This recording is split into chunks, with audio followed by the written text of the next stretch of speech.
Kung hanap mo ay isang budget-friendly 5G phone na may malaking display at solid na battery life, panigurado magugustuhan mo itong Redmi 15C 5G. Unang-una, malaki ang 6.9-inch IPS LCD display na may 120Hz refresh rate, kaya smooth ang scrolling at gaming. Kahit HD Plus lang ang resolution 720x1600, compensated naman siya ng 810 nits high brightness mode. Kaya kahit outdoor, readable pa rin. May MOS level 6 screen protection pa, which is better kaysa typical budget glass protection. Under the hood, meron itong MediaTek Dimensity 6300 6nm chipset na paired with Mali G57 MC2 GPU.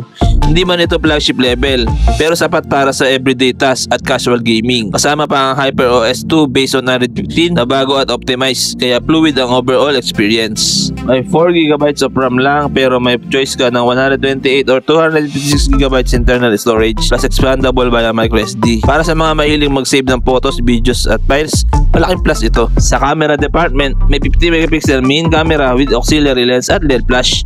For its price, malinaw na shots lalo na sa daylight. Pwede rin mag-record ng up to 1080p at 30fps videos. Para sa selfie lovers, may 8MP front camera na kaya rin mag-video ng up to 1080p.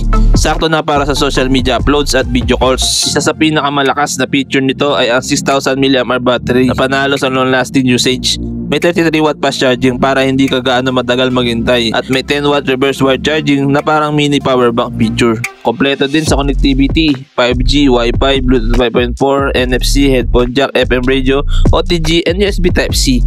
Plus may IP64 rating kaya dust tight at water splash resistant pa. Ang estimated price ay nasa 9,900 pesos. Pero syempre pwede magbago kapag officially available na sa Philippines. Kung gusto mo ng budget 5G phone na may malaking display, smooth refresh rate, long lasting battery at decent camera, sulit na sulit ang Redmi 15C 5G.